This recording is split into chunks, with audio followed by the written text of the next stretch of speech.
for the Ohio Society of Military History Oral History Project. The interview is being conducted on April 6, 1989. My name is Patty Wilbert.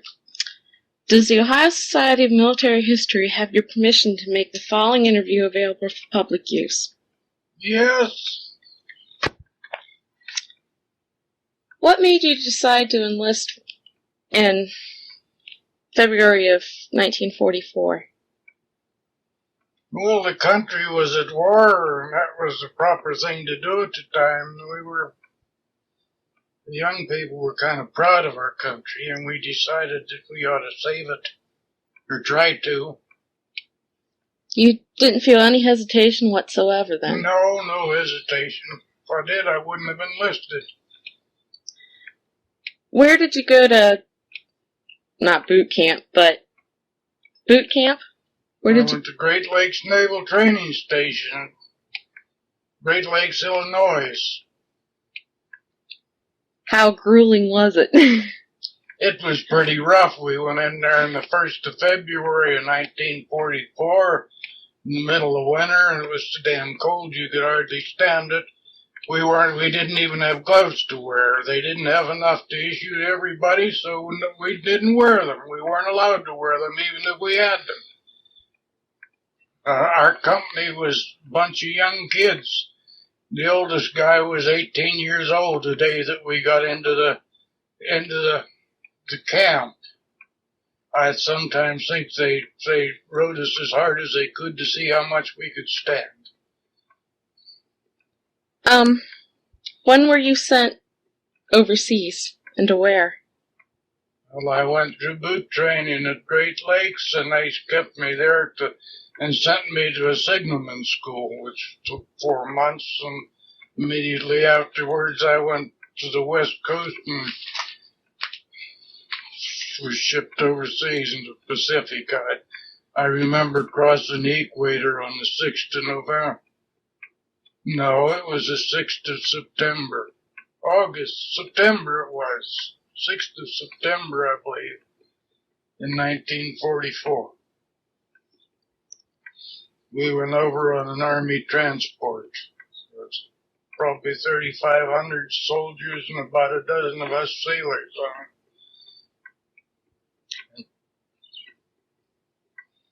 on it.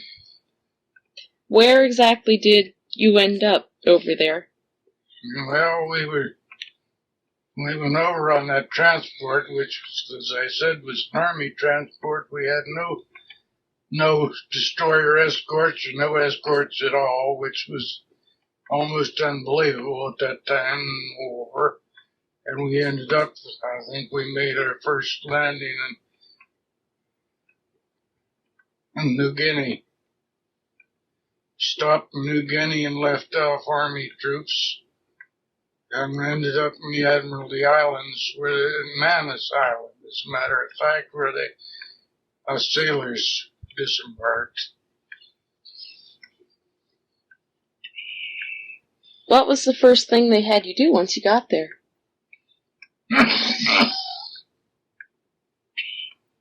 We helped unload ship supplies off the ship, and then we were put on the base where we were split up.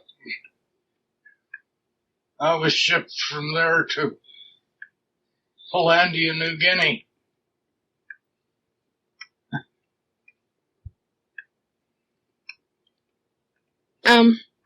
What was the first action you faced?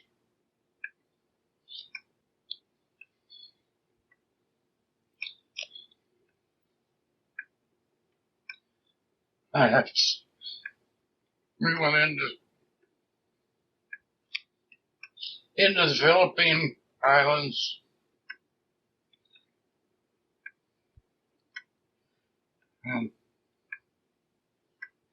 And Samar, I guess, would be the first landing. And then went on to Lady.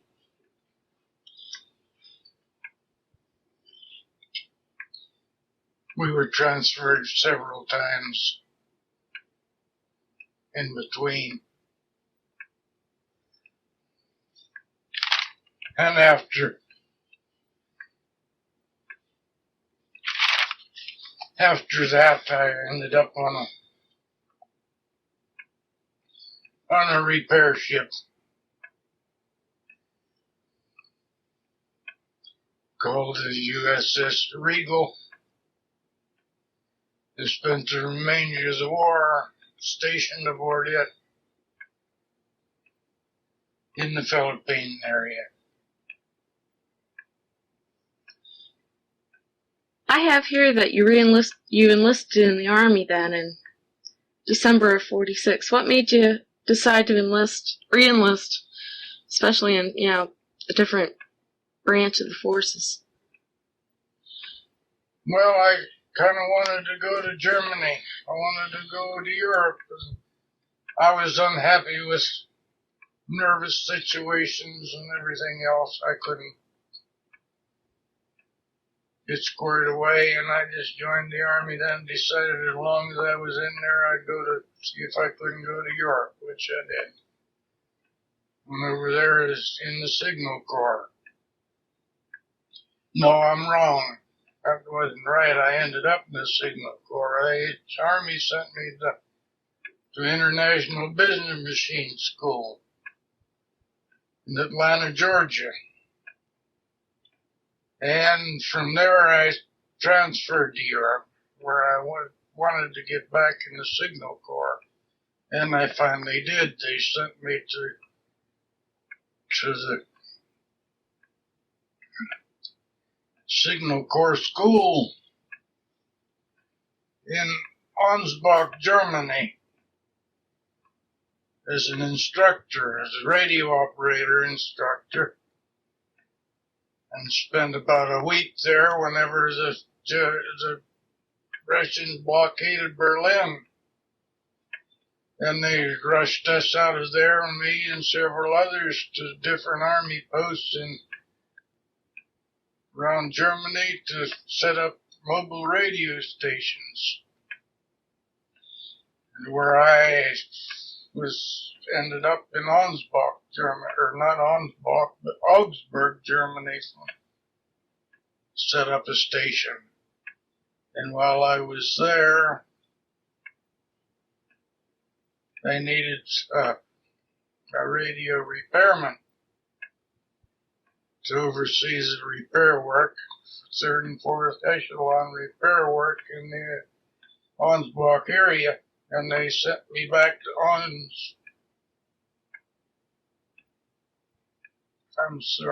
at the Augsburg area. They sent me back to the Augsburg Signal School for radio repair, and when I finished there, I returned and come back and oversaw the operations of the repair shop in Augsburg. And I stayed there until I don't recall the dates I should come back to the United States. I think it was in July of 1949,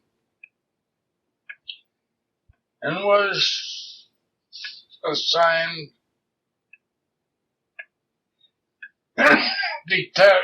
detached service to the 11th Airborne Unit in Fort Campbell, Kentucky. We were attached to I was assigned to the 544th Field Artillery Battalion as a radio repairman. We were attached to the 11th Airborne Unit, and I stayed there until my discharge in November 1949. That was about the end of my service. Back to the repair house, the repair shop. Didn't you say that you had some German people working under you? Yes, I had German civilians and some displaced persons. I had several Germans work for me. How did you get along with them? Was there some uneasiness, or? I had one German. He'd been a officer in the German army during the war. He was real sharp technician. He really knew his work, but he had an awful resentment towards, as he said, the American kids that come over there were running his country. As a matter of fact, we tangled over it one time. But we got straightened around, and he did good work, but he resented us being there, I know. I didn't go because I wanted to be, or neither did any of us. They started it. So it got violent then. It wasn't just words exchanged.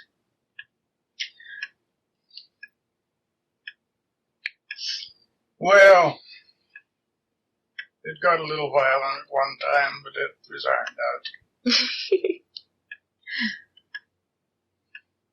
Did your commanding officers know about this, or did you just kind of keep it under your hat that you were having problems with it? I ironed it out without any problems. What about the men that were working along beside you, Americans and, other allies? Did you ever fight with any of them? No reason to, really. We were all in the same boat. When you're trying to stay alive, you don't fight with the people that are helping you. You once told me about,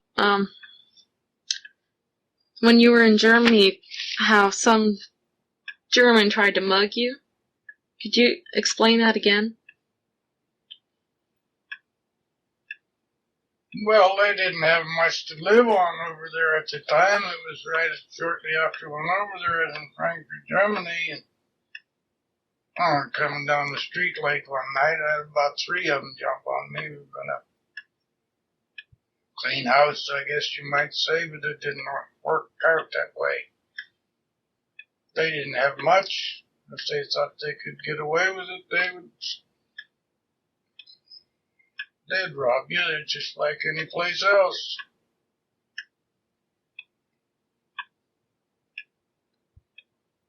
What came out of it? Did anyone get injured or anything? That's pretty hard to say. I left one lad behind. I don't know where the other 2 got to. I didn't stop to look him over. You weren't hurt, though? No, not really. Was this was going on a lot then? That wasn't just like a rare occasion. The Germans were doing anything to survive, you might say, right? Some of them, yes. How did the German, like women, and did they act relieved that the war was over, or did they hold resentment, or? Oh, some of them were real proud that it was over, but some thought that they should have won the war. I know whenever the Russians blockaded Berlin, they were scared to death. They were afraid the Russians were going to run over them again. For good reasons. Well, some of them had been in Russia. And they had good reason to worry about it. Did you ever come in contact with the Russians? No, not personally, no.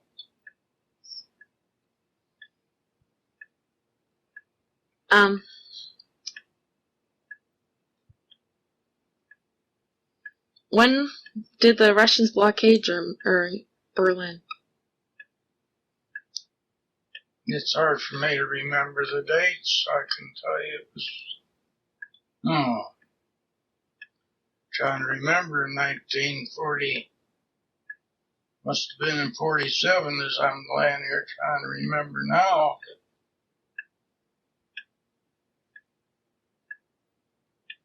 Because I transferred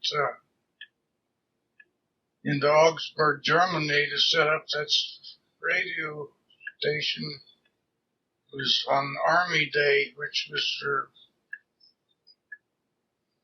what was 11th of November, as I recall. I got in there, I believe, on the 10th of November in the middle of the night or early morning of Army Day. Because I rode on the train all night long to get there. The Russians, did they announce they were doing it, or did they just sneak in, or how did the Americans find out? They shut off all communication, blockaded it. They wouldn't leave anybody into Berlin on the highways. That's when they started the airlift. They hauled in all the supplies into Berlin. This was when they were starting. Is this when they were starting the Berlin Wall? That's right. I guess you would call it that. It just happened overnight. I mean, I stood out at this Signal School I was at. I'd only been there a week or two. And we had a parade every Friday night where all the pupils and the cadre or the instructors had formations and they had a parade. It was a military affair. And I remember getting out on the parade ground to line up and everything for the parade that night. And first sergeant hollered at me out of the orderly room window and told me to get in there right away. What's going on? I went in and reported to him, and he said, "Get your gear, you're moving out." And I had a half hour to gather up my clothes and my belongings and be on a train headed for Augsburg. That's all the warning I got. I left part of my gear there. They shipped it to me later, but there was no explanation or anything. Just said, "You're going," and don't be on this train. I think I was the only soldier on it. Everybody else was Germans and whatever, what have you at that time. And I remember going into Augsburg. They had people from the company I was going to there waiting at the train station to take me out to the camp. But I didn't get any sleep all night. I wouldn't dare fall asleep, I don't believe, or I've probably never been there in the morning. But whenever I got there, they had a bed made for me and everything, and I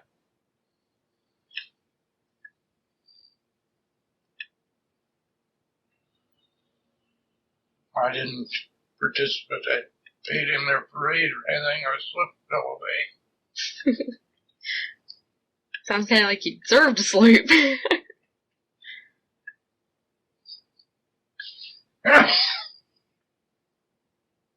Did the people ever try to fight against the Russians besides the airlift? I mean, did they ever come? No, if it had come to that, well, we'd have been in a war. We didn't know for sure what was going to happen. The soldiers, the GIs over there you were on edge. You didn't know what they were going to do. It wasn't that we were afraid, I believe, for my part, I just started up again and got it over with. I didn't believe that we should have backed down from them.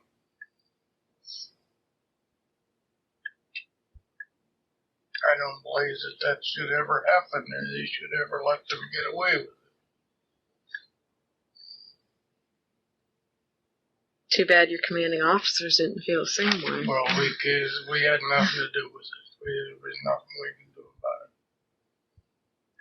There was a lot of things that happened over there after the war that shouldn't have happened. How did you get to become an instructor in the radio school? Well, I've been in communications in the Navy during the war as a signalman and a radio operator. And whenever I went from the Adjutant General's Department, which I was in when I operated international business machines,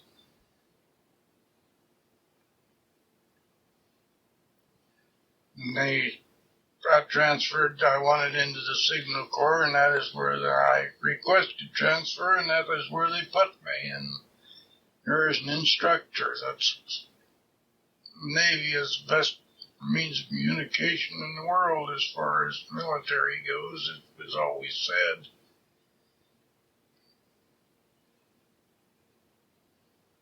And they transferred me there to instruct pupils in the art of radio communication.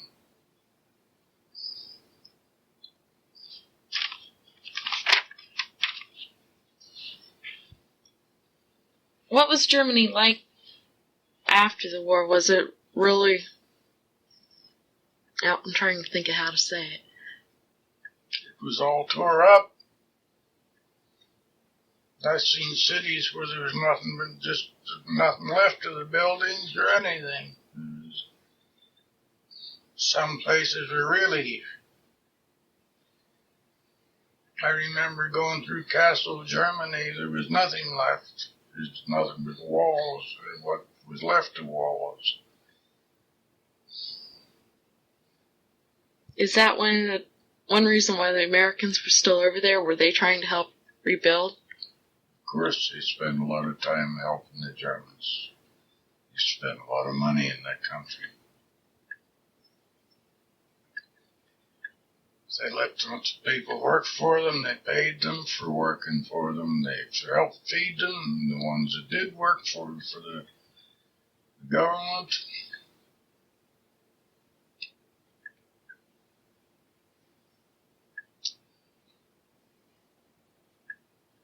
What was it like concerning the Nazis? They were all basically round up by then, right? All the commanders and... I guess you could say they were. There was a lot got away, but who knows? Was there any ever... Did anybody ever think that maybe there were spies, like, in the radio house? No. No? Not that I know of.